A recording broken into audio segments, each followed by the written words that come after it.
Crecer viendo a mis padres juntos me enseñó una cosa sobre el amor, que amar es aguantar. Siempre pensé que una relación exitosa era aquella que sobrevivía a las tormentas, sin importar cuántas cicatrices dejara. Así que, cuando conocí a Valeria, sentí que por fin había encontrado mi puerto seguro. Ella era todo lo que yo no era: brillante, magnética, espontánea. Su risa llenaba cualquier habitación y su energía era contagiosa.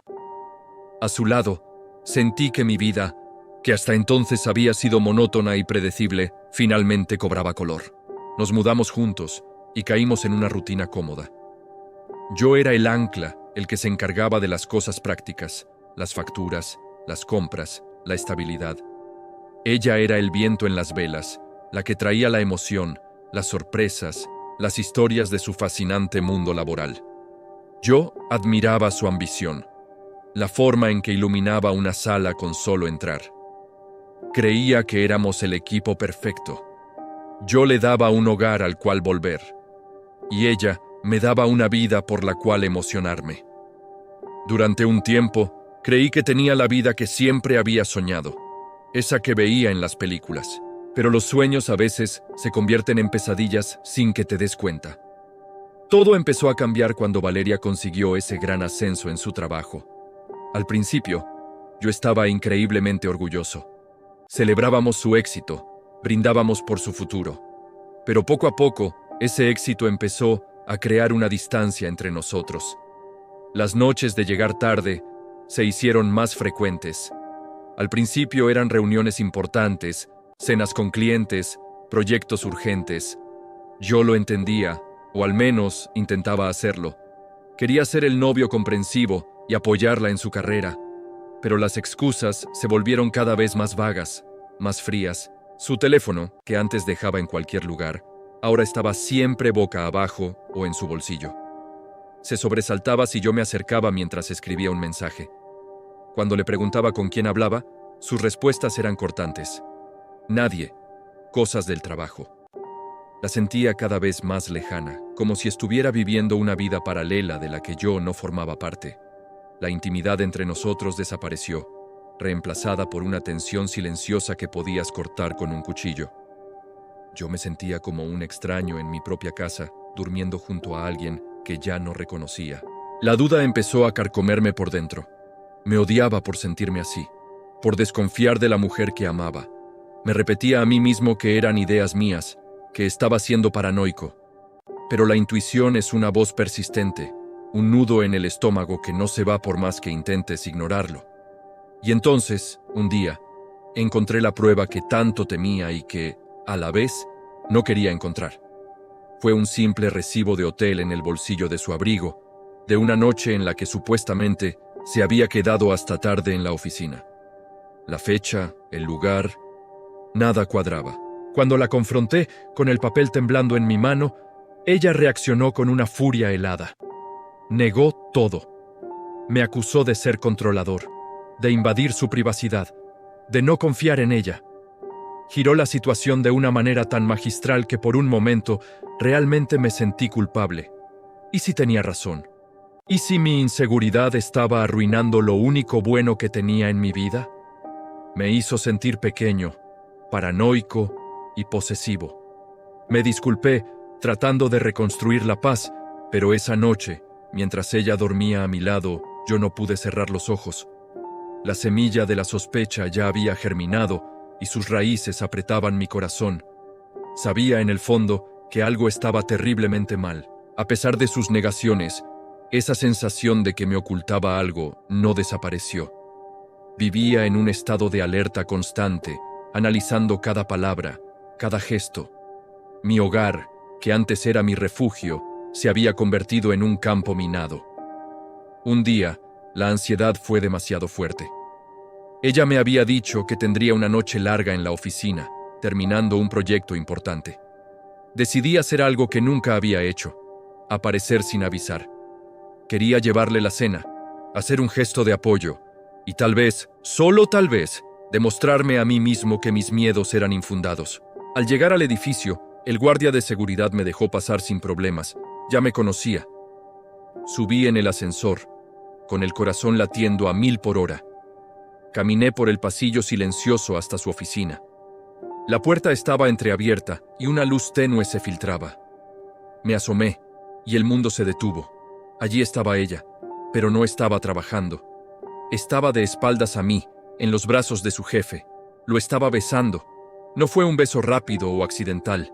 Era un beso apasionado, íntimo, de esos que revelan una historia que yo desconocía por completo.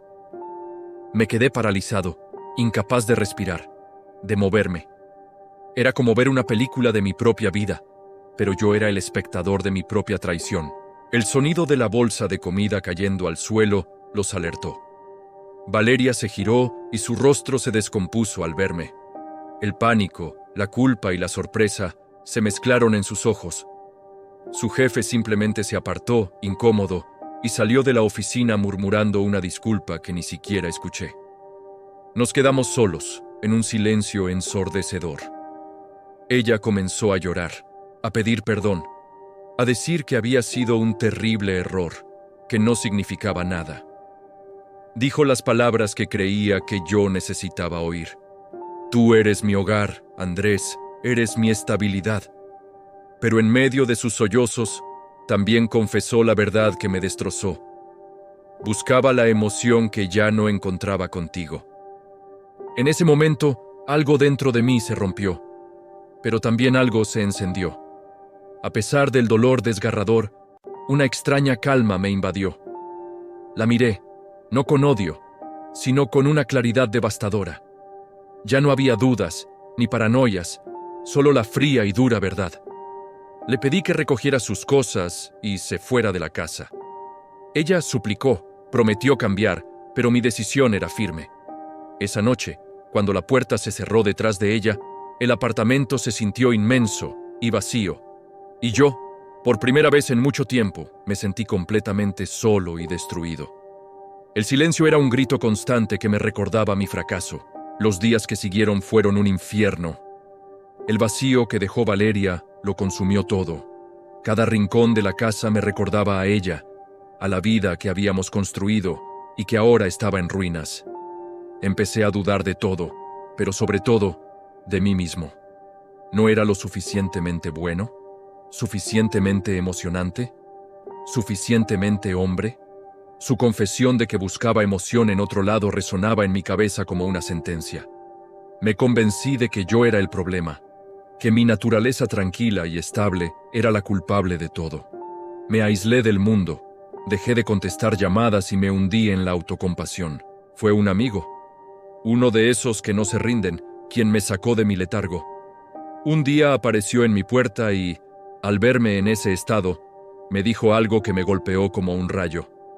Andrés, siempre has vivido para los demás, para tus padres, para Valeria. ¿Cuándo vas a empezar a vivir para ti? Sus palabras se quedaron conmigo. Me di cuenta de que tenía razón. Toda mi vida me había definido por mi capacidad de cuidar a otros, de ser el pilar, pero en el proceso me había olvidado por completo de mí.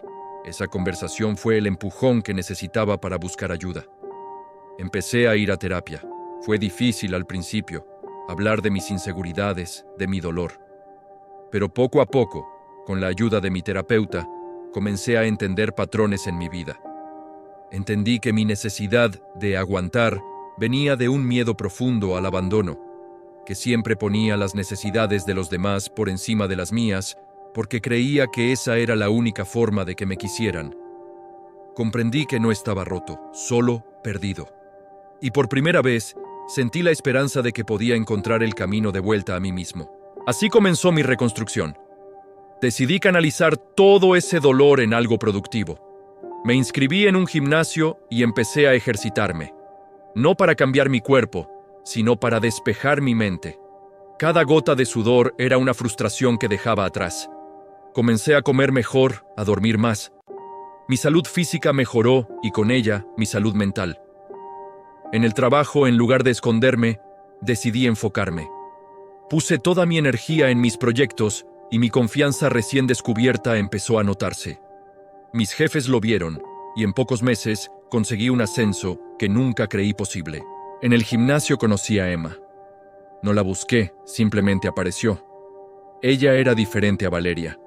Era tranquila, serena, con una sonrisa amable y una presencia que calmaba. No había fuegos artificiales ni un drama constante. Con ella, las conversaciones fluían sin esfuerzo. Me di cuenta de que no tenía que esforzarme por impresionarla, ni por ser alguien que no era. Podía ser simplemente Andrés, con mis silencios, mis gustos sencillos y mis pasiones tranquilas.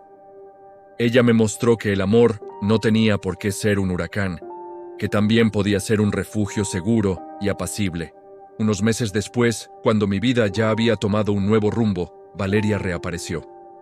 Me llamó, sonaba arrepentida, diferente.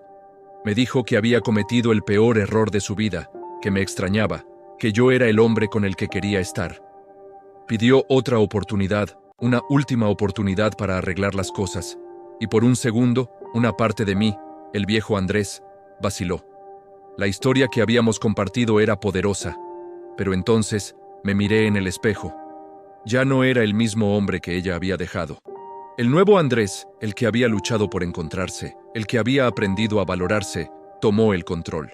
Le dije que no la odiaba, y era verdad, le deseaba lo mejor. Pero también le dije que la confianza era algo que, una vez roto, no podía repararse. Y por primera vez en mi vida, de manera consciente y firme, elegí mi propio bienestar por encima de la historia que solía aferrarme. Colgué el teléfono y sentí una paz inmensa. Comprendí que la infidelidad de Valeria, aunque fue la experiencia más dolorosa de mi vida, también fue una bendición disfrazada. Me rompió, sí, pero me obligó a recoger los pedazos y a construir a alguien mucho más fuerte. Esa traición me enseñó a poner límites, a decir no, a priorizar mi propia felicidad.